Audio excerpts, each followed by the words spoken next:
Right, YouTube, it's Shadow King Hasru, and welcome to 2018. And we're going to start off the new year with a review of Dragon Ball Super episode 122. So, the episode starts off with Universe 7 and Universe 11 facing off each other.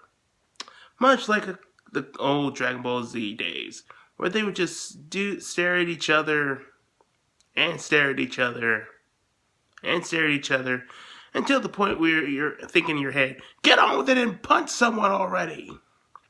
Which is part of the reason why I like Dragon Ball Z Kai. It was better pacing and the fights actually started to occur after they occur. Was in the original DBZ, they just kept staring at each other and tried to build so much tension that it just ultimately started to get a little boring. But while that's happening, the Grand Priest and the Omni Kings said that the audience is too widespread, so they merged the benches so that all the universes that are remaining can sit next to each other and watch the fight. And we got a lot of interesting interactions, especially one from Margarita and Vados. As Margarita is surprised that Vados is hanging around Whis, which I'm not sure if I brought that up before. But she's been doing that ever since Universe 6 got erased. And she says that since Universe 6 got erased, I figured that I'd just stick around in Universe 7. And I'm sure that some people are going to say that this is a further sign that Goku X Vados is going to happen. We're going to get a lot of stupid fan theories from this episode. But anyway, Goku and Jin start walking towards each other, staring at each other down. And then Goku starts powering up into Super Saiyan God Super Saiyan. And it looks like it's at full power.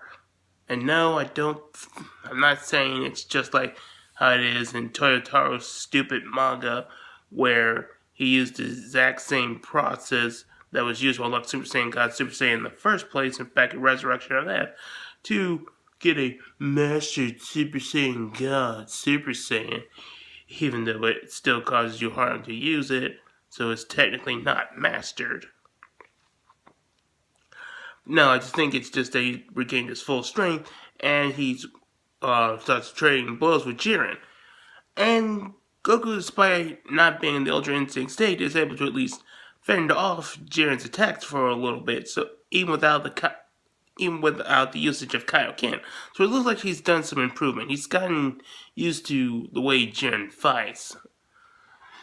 And then Vegeta starts to intercede and try to fight, but Jiren just swats him away. And Vegeta starts to get a little upset by this, but then he starts to notice during his fight with Goku that Jiren has a certain pattern in his punches, and he waits for that opportunity to strike at Jiren by dodging it. And Whis says that was rather impressive, and then he's starting to understand the concepts of Ultra Instinct, even though he hasn't obtained that form yet. And meanwhile, we got Dispo versus Frieza, and Dispo's basically saying that Frieza's no match for his speed. He's the fastest in all of the multiverse. And Frieza just throws shades at him by saying, "Oh, so your best ability is that you can run away." And Dispo says, seems like you want to die again. And he starts moving so fast, he starts creating after images and says, "Oh, you think that old technique is going to be useful to you?" And then he just tries to grab with his tail, and he says, "This tail is most certainly useful, isn't it?" And Dispo agrees, and he proceeds to pull Frieza by his tail, slam him through the wall, and face wipes him all across the different pillars. As someone who doesn't like Frieza, I was very pleased to see this.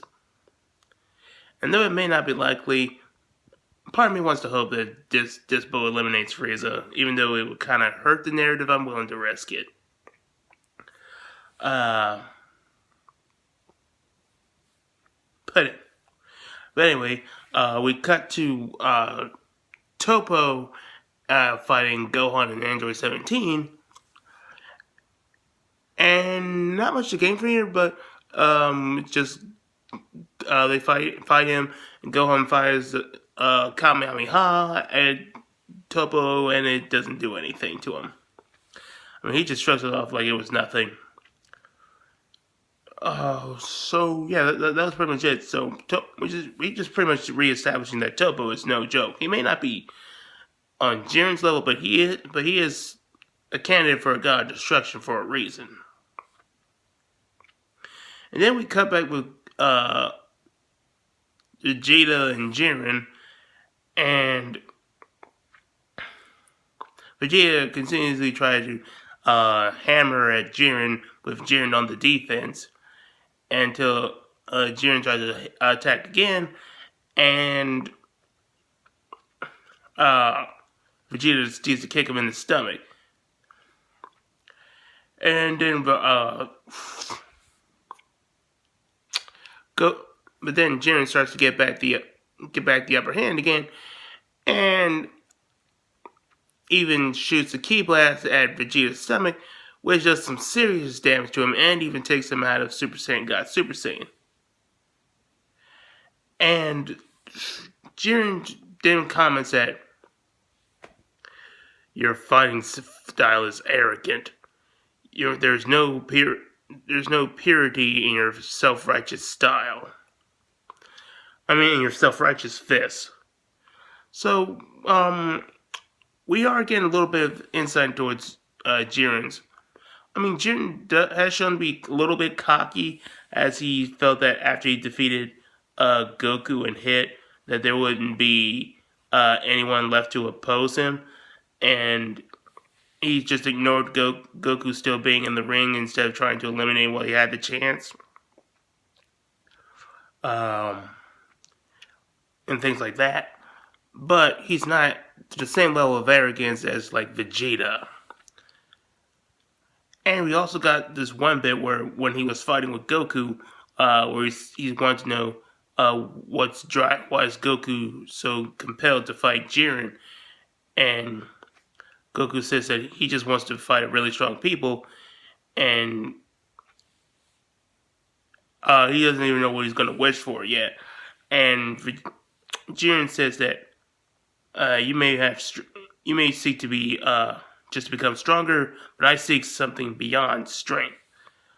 So that's a little bit more insight into Jiren's character. It's not much, but we are getting something, as he does have a motivation for this tournament, and he wants to use the Super Dragon Balls for something, which they may reveal in the later episodes.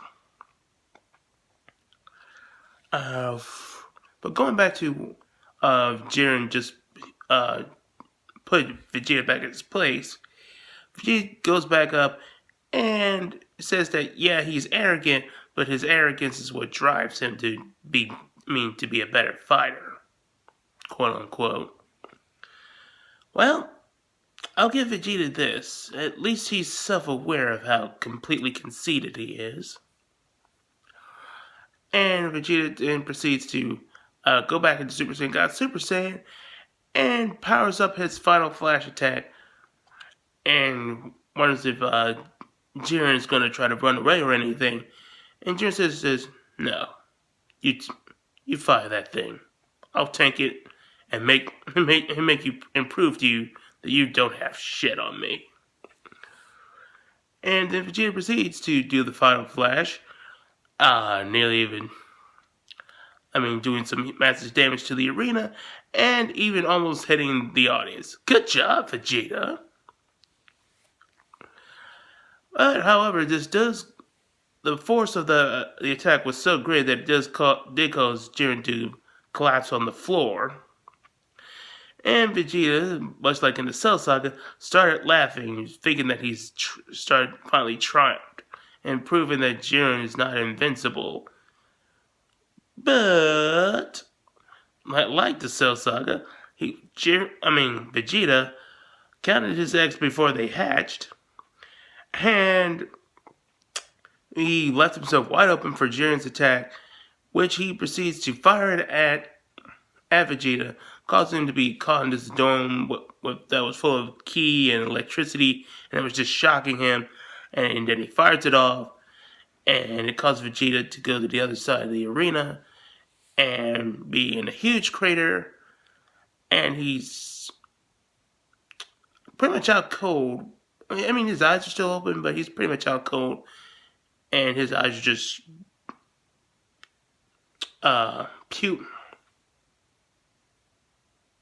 His pupils dilated. Yeah, that's what I was going for. His pupils dilated just from the sheer pain of it. And that's pretty much where the episode ends off. So, all in all, this was a really great episode. We got some great animation, great character moments. I liked how the Pride Troopers are proving to be a challenge. I liked how Dispo was giving Frieza trouble, not just because I don't like Frieza, but also because we were scarce to find anybody who could actually prove a threat to Frieza, aside from like Ani Raza or Jiren. Though Jiren, Frieza said that he didn't even want to even attempt to challenge Jiren. He just would leave it to Goku. And we also got to reestablish why Toppo was considered a candidate for the God of Destruction. And Jiren fighting Vegeta was really epic. There was some great moments, nice callbacks to Dragon Ball Z / Dragon Ball Z Kai. And once again, we put it into a lot of those fan theories that think that Vegeta was going to unlock Ultra Instinct in this episode, which clearly he wasn't. And things turned out much better for him in the later episodes. According to the spoilers, if I might add. But all in all, I really did enjoy this episode. I'll catch you guys for the next episode. See you later.